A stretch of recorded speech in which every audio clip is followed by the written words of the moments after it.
Teman-teman, sadar nggak? IHSG itu udah jauh di atas angka 7.000. Asing terus masuk ke dalam market kita. Tapi kalau teman-teman portonya masih pada belum cuan, berarti ada masalah dengan cara teman-teman trading ataupun berinvestasi. Jadi di video hari ini saya akan sharingkan kepada para penonton semua ya. 3 tips yang paling penting supaya teman-teman bisa memperbaiki porto dan bisa melihat portofolio teman-teman bertumbuh semua di tahun 2024 ini. Jadi yang paling penting adalah yang pertama, yaitu adalah melakukan eksekusi dengan plan yang sudah teman-teman bikin. Maksudnya seperti apa? Contoh, jika teman-teman menganalisa secara technical analysis, sudah membuat sebuah garis support dan resistance, semuanya sudah dibikin dengan sedemikian rupa supaya teman-teman sadar kapan harus beli dan kapan harus jual. Tetapi pada saat market berlangsung, sahamnya mulai nih bergerak menuju support. Apa yang teman-teman lakukan? Apakah teman-teman buy atau teman-teman menunggu saat sahamnya mulai rebound? Lalu ternyata saham yang teman-teman tunggu nih rebound di garis support. Nah tetapi reboundnya ini agak kenceng. Lalu teman-teman lakukan apa nih selanjutnya? Apakah langsung di HK?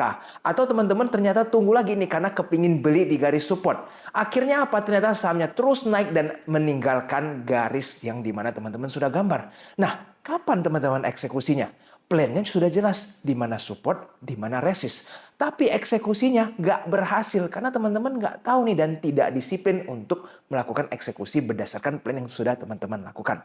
Atau nih teman-teman sekarang saat menentukan TP, harga sahamnya sudah mulai terus naik ke garis resistance. Apakah teman-teman profit taking atau ternyata teman-teman mulai greedy ya? Tunggu lagi nih. Ternyata nggak mendapatkan profit sama sekali karena sahamnya berbalik arah. Nah hal seperti ini banyak yang diabaikan oleh para trader karena pada saat mereka belajar technical itu saham nggak bergerak. Jadi mereka banyak waktu untuk berpikir, ya kan, melihat histori ke belakang.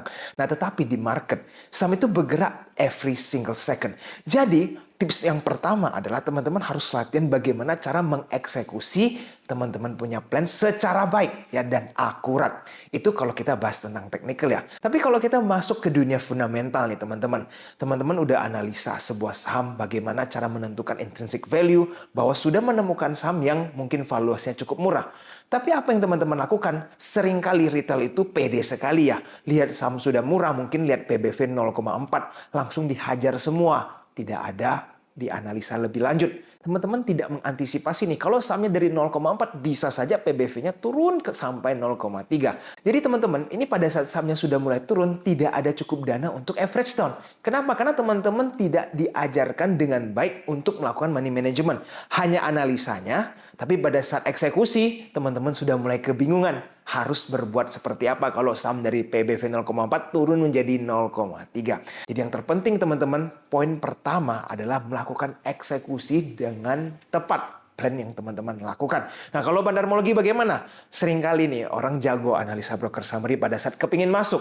Tapi kalau saham sudah naik ya sekian persen, mendadak distribusi, itu teman-teman seringkali lupa untuk dianalisa lagi kapan sudah distribusi. Padahal kalau teman-teman sudah lihat sahamnya terdistribusi dengan masif, artinya kan teman-teman sudah harus keluar. Nah seringkali nih banyak para trader yang baru belajar bandarmologi cuma bisa tahu cara masuk, analisa dengan baik nih masuknya kapan, tapi sudah distribusi tidak dilepas sahamnya. Akhirnya apa? Dari untung akhirnya malah cut loss. Nah hal-hal seperti ini teman-teman harus latihan ya. Mau technical, mau itu fundamental atau bahkan bandarmologi, eksekusi dengan baik. Teman-teman harus lihat secara detail kapan harus masuk dan kapan harus keluar dan dilaksanakan pada saat market sudah berlangsung ya. Dan harus latihan. Oke, kita lanjut ke poin kedua teman-teman, yaitu adalah money management. Kalau teman-teman sudah bisa melakukan analisa dengan tepat, tetapi tidak mempersiapkan money management dengan baik, portofolio teman-teman tidak akan bisa bertumbuh. Kenapa? Karena teman-teman misalkan nih seorang trader pemula punya uang 100 juta. Oke? Dia itu pada saat mau beli saham nggak tahu nih karena nggak banyak diajarin. Atau mungkin teman-teman sering kelupaan ya bahwa pentingnya money management. Akhirnya belanja sebuah saham 30 juta dari 100 juta. Nah lalu sahamnya mulai bergerak nih ke bawah. Itu teman-teman ngapain? Apakah teman-teman cut loss atau teman-teman average down? Sekarang kalau teman-teman average down dari 30 juta itu ya, teman-teman mau average down berapa? Mau 30 juta lagi? Atau ternyata average down-nya lebih besar? Kalau teman-teman anggap average down-nya lebih besar karena kepingin average price-nya bagus, jadi kan berat di bawah. Akhirnya teman-teman lakukan apa? Average down dengan dana besar yang 100 juta tadi, sisa berapa? Lalu nggak bisa beli saham yang lain. Nah sekarang saham yang kedua teman-teman analisa sudah bagus, sudah kepingin rally nih ceritanya. Uangnya udah sangkut di saham yang pertama karena money management teman-teman sangat buruk. Nah, jadi teman-teman, poin kedua adalah kuasailah money management pada saat beli sebuah saham. Itu sudah dari awal tentukan mau masuk dari berapa persen portofolio teman-teman masing-masing. Nah, seringkali teman-teman orang abaikan ya. Banyak trader itu abaikan money management. Udah dibeli, baru dilihat sisa cash itu berapa. Itu udah terlambat teman-teman karena uangnya sudah terlanjur masuk di saham yang teman-teman beli tanpa dianalisa dulu atau di split dulu money manajemennya.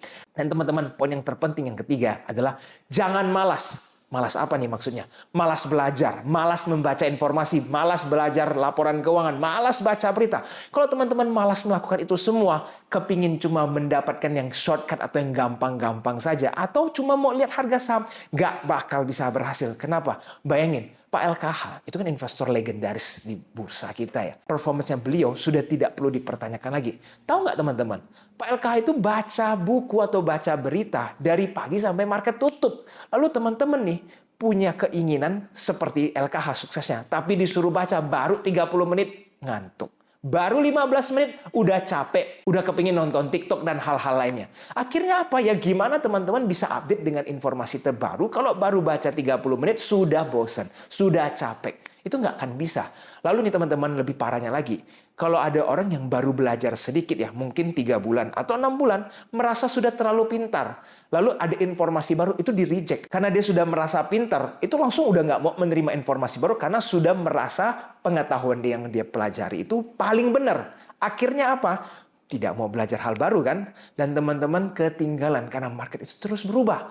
Para trader dan investor itu adalah para pelaku pasar kan. Dan itu setiap tahun berubah. Dan kalau teman-teman tidak mengikuti perkembangan zaman, gimana cara bisa terus mendapatkan profit? Jadi jangan malas belajar dan jangan malas membaca. Jadi teman-teman, jika teman-teman melakukan poin 1, 2, 3 yang tadi saya sebut ya. Pertama, yaitu adalah mengeksekusi plan teman-teman dengan tepat. Yang kedua, aturlah money management dengan baik. Saat membeli sebuah saham itu sudah harus tahu menggunakan berapa persen dari total portofolio. Dan yang ketiga, jangan malas di dalam bursa. Setiap hari ada sesuatu yang bisa kita pelajari di dalam market. Oke teman-teman, jadi untuk ketiga hal ini kalau teman-teman terus lakukan dengan baik, saya percaya portofolio teman-teman akan bertumbuh secara konsisten. Dan teman-teman, sebentar lagi saya akan adakan webinar buat para trader ataupun investor yang ingin terus mendalami ilmu berinvestasi ataupun trading di pasar modal. Dan tema kali ini adalah understanding how the market works. Jadi teman-teman, kalau kita ingin trading ataupun berinvestasi kan kita kepingin cuan dari market kan. Kita minimal harus tahu bagaimana cara market bekerja dan bagaimana cara retail berpikir. Kalau kita sudah tahu nih cara retail ini melakukan apa saja, cara pikir mereka seperti apa dan aktivitas mereka itu seperti apa, bahkan strategi mereka seperti apa, barulah kita bisa cuan. Kalau kita nggak ngerti retail lakuin apa, tahu nggak teman-teman, 90% retail trader itu lose money di dalam market. Jadi kalau kita tidak paham apa yang mereka lakukan, maka kemungkinan teman-teman akan lakukan apa yang kebanyakan retail lakukan, yaitu adalah berujung cut loss terus-terusan. Nah, jadi teman-teman yang kepingin join bisa hubungin kami di Telegram @ejinvestadmin ya. Saya akan cantumkan di kolom deskripsi di bawah. Dan bagi teman-teman yang belum follow Instagram Ejinvest, pastikan sudah follow ya di ejinvest.official. Instagram Ejinvest selalu memberikan update tentang saham setiap harinya. Dan teman-teman, untuk selanjutnya saya akan memberikan market outlook sedikit ya. Banyak yang mungkin penasaran, kira-kira sektor apa nih yang bisa kita perhatikan di awal tahun 2024 ini?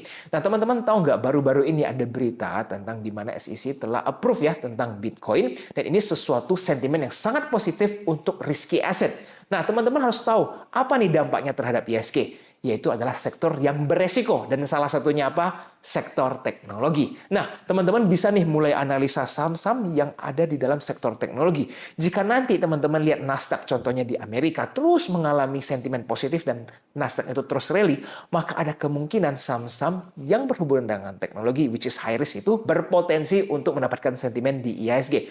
Mulailah pelajari satu persatu saham-saham yang bergerak di bidang teknologi, yang mana sudah mulai diincar oleh dana asing ya. Apalagi kalau sudah mulai terjadi akumulasi besar, teman-teman boleh incar. Mungkin 3-6 bulan masih cukup menarik. Saya tidak akan menyebutkan emiten sahamnya karena takutnya nanti teman-teman FOMO lalu di-HK sahamnya. Teman-teman tapi setidaknya sudah tahu harus analisa sektor yang mana supaya teman-teman bisa ikutan cuan di dalam IHSG. Oke teman-teman, video hari ini sampai di sini dulu. Jika teman-teman merasa bermanfaat, jangan lupa untuk tekan tombol like-nya dan subscribe channel Ejinvest supaya terus mendapatkan update